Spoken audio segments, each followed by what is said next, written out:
Hallo julle en baie welkom by vandag se klein groeples.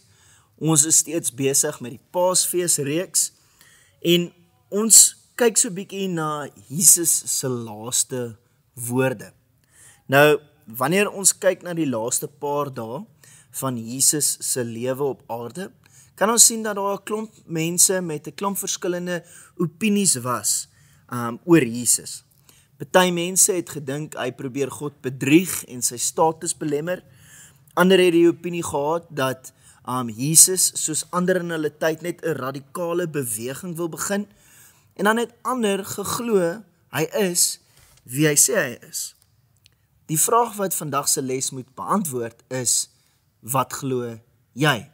Wat glo jy oor hierdie Jesus figuur wat meer as 2000 jaar terug geleef het? Nou, om dit te verduidelik, wil ek graag julle verwys na twee bekende mense. Die heel eerste een is Winston Churchill. Hy was een van die militêre leiers gewees vir Britannia tydens die Tweede Wêreldoorlog. En Winston Churchill was regtig baie entoesiasties, hy het baie hoop gehad en hy het altyd sy mense bemoedig. Inteendeel, hy het hierdie sêding gehad waar hy vir sy soldate gesê het, never give up. Maar hierdie was Winston Churchill se motivering gewees. Tog sy laaste woorde op sy bed, dat hy sy laaste asem uitgeblaas het, was, there is no hope. 'n snaaks hoe kontras dit is. Toe hy gelewe het, was dit baie hoopvol en toe hy doodgaan, was dit baie negatief.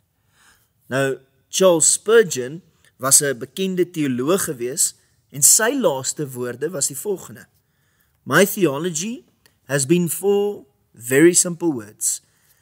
Jesus died for me.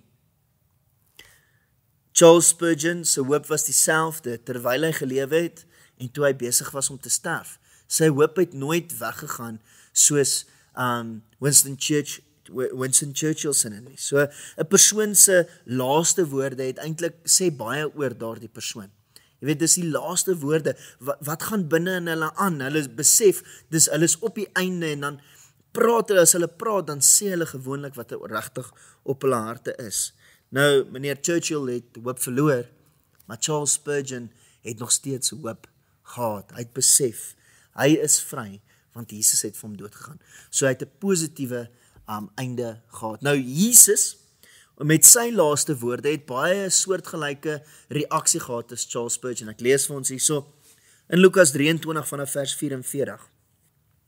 Teen ongeveer 12 uur het duisternis toegesak oor die hele land tot 3 uur toe. Die son is uitgedoof en die swaar gordyn, die voorhangsel van die tempel, het middeldeur geskeur. Met 'n harde stem het Jesus uitgeroep, Vader, in die hande gee ek my gees oor. Nadat hy het gesê het hy sy laaste asem uitgeblaas. Nou Jesus se laaste woorde hierso, Vader, in die hande gee ek my gees oor, lyk van die oog af baie negatief. Het lyk amper asof of Jesus hierso sê, weet ek nou genoeg gelei, ek is nou moeg, ek gee nou op, ek is reg om dood te gaan, ek is gee nou oor. Maar wat Jesus eintlik probeer hierso sê, is dat hy gee sy lewe oor aan Jesus. Hy gee nie op nie, hy gee oor vir die volgende proses van God se plan om te realiseer. Jesus het vertrou in God se wil. Hoekom sê ek so? Jesus het gereeld vir die mense verduidelik dat hy in die hande van die wêreld gaan kom, waar hy gemartel gaan word, waar hy gestraf gaan word en doodgemaak gaan word. En dan het hy verder aangegaan en gesê, hy gaan die 3de dag weer opstaan. Maar Jesus se woorde, ek gee my gees oor, beteken dat Jesus moes God vertrou, om terwyl hy nou dood is, hom op te kan wek, dat hy die 3de dag weer kan opstaan. Vir Jesus om te kan opstaan, moes hy afhanklik wees van God se krag.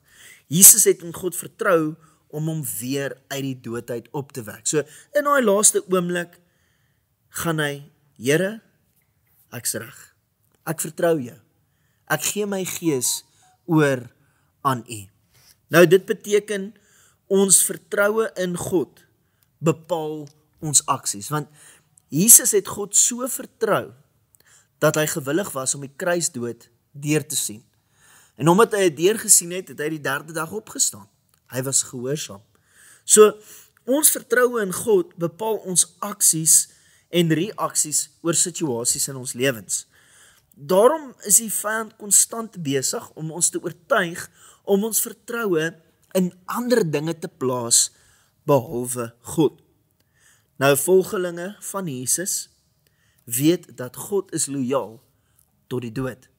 En as gevolg van dit, is dit vir ons makliker om te weet dat ons net ons hoop en vertroue in hom alleen kan plaas.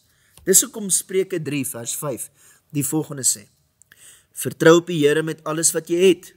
Moenie staat maak op jou eie insigte nie.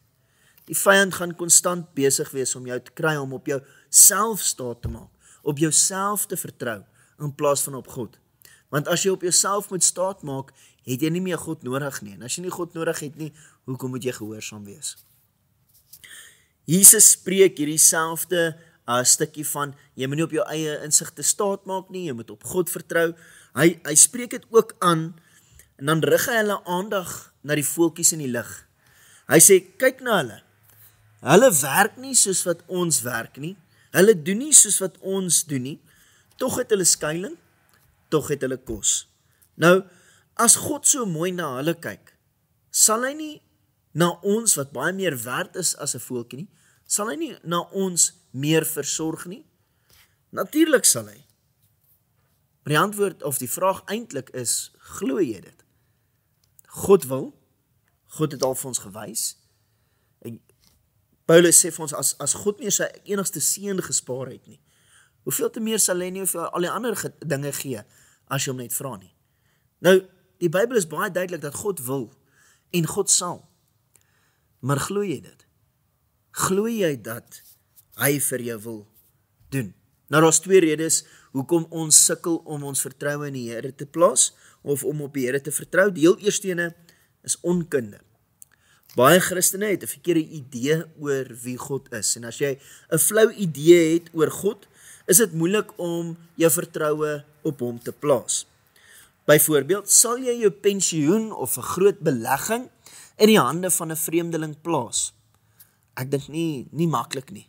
Wanneer ons 'n belegging maak met 'n sekere mens, dan doen ons eers navorsing oor daai persoon se werk. Wanneer ons geld belê, dan kyk ons eers na die maatskappy en ons probeer meer uitvind. Voordat ons hulle vertrou, wil ons eers alles weet, maar wanneer ons met God werk, moet dit net 'n gevoel wees. Dit werk nie so nie. Wanneer ons God leer ken vir wie hy is, dan gaan dit makliker vir ons wees om ons vertroue in hom te plaas. 'n tweede punt is teleurstelling. Wanneer ons God vertrou vir ietsie, maar dit gebeur nie, word ons teleurgesteld omdat ons verwagtinge nie voltooi is nie. Hierdie teleurstelling kan lei na bitterheid en wrokke. Bitterheid verhoed ons om God te vertrou, want ons vrees die heeltyd dat ons weer teleurgesteld gaan word. Nou, wanneer ons God sien as hierdie Kersvaderfiguur, dat wanneer ons soet is, sal hy ons seën, gaan ons definitief teleurgestel word, want dis nie hoe dit werk nie. God seën ons op grond van sy wil en sy plan. Nie omdat ons soet is of nie soet is nie, maar wanneer ons in lyn kom met hierdie wil en plan wat God vir ons het, dan ervaar ons die legio seëninge wat daarmee kom. So die Here roep ons om in lyn te kom, en in daardie lyn is daar blessings. Maar as ons buite daai lyn trap, kan ons nie die blessings ervaar nie, want hy kan nie iets seën wat teen sy beginsels gaan nie.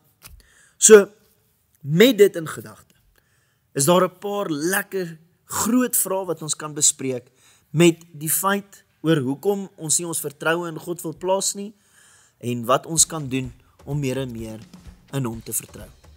Julle moet 'n fantastiese dag verder hê. tot volgende keer. Totsiens.